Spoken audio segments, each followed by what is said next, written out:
শীতের স্পেশাল গরমা গরম কড়াইশুঁটির কচুরির রেসিপি নিয়ে আজকে হাজির হলাম তোমাদের জন্য। তো প্রথমেই লাগছে অবশ্যই রেসিপিটা, যেহেতু কড়াইশুঁটির কচুরি লাগবে, কড়াইশুঁটির সাথে 1 কোয়া আদা, 2টো কাঁচা লঙ্কা দিয়ে মিক্সিতে পেস্টটা বানিয়ে নিতে হবে।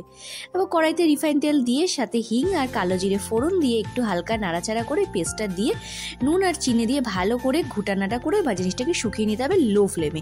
তো জিনিসটা টাইট হয়ে গেলে, শুকিয়ে গেলে নামিয়ে নিয়ে ঠান্ডা করে নেবে। আর আরেকদিকে ময়দার মধ্যে নুন আর তেল দিয়ে ভালো করে ময়াম দিয়ে 10 মিনিটের জন্য রেস্ট দিতে দেবে।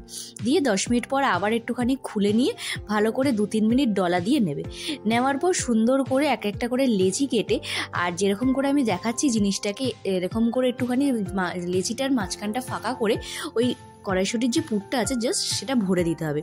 দিয়ে ভালো করে মুখটা যেরকমভাবে আমি দেখিয়েছি বন্ধ করে দিতে হবে, সেরকমভাবে বন্ধ করে সুন্দর করে তোমরা তেল দিয়েও বেলতে পারো কিংবা ময়দা দিয়েও বেলে গরম তেলে ভেজে নিতে পারো।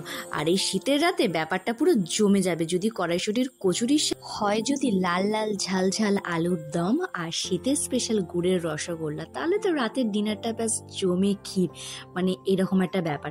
তো দেখো, গল্প করতে করতে এদিকে আমার কাজটাও কমপ্লিট হয়ে গেল। আর কড়াইতে গরম তেল দিয়ে, আর আমি ঠিক ভালো করে সুন্দর করে বেলতে পারি না গোল করে, তো তোমরা অবশ্যই পারবে।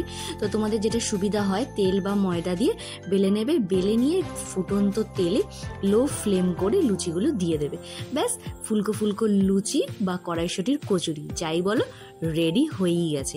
আর প্ল্যাটারটা তো দেখতে তোমরাও রেডি। তো চলো তোমাদেরকেও প্ল্যাটারটা দেখিয়ে দিই, দেখো কতটা ইয়ামি অ্যান্ড টেস্টি। যদি রেসিপিটা ভালো লেগে থাকে তাহলে অবশ্যই লাইক, কমেন্ট, সাবস্ক্রাইব করতে একদম ভুলো না। সো চলো, টাটা, বাই।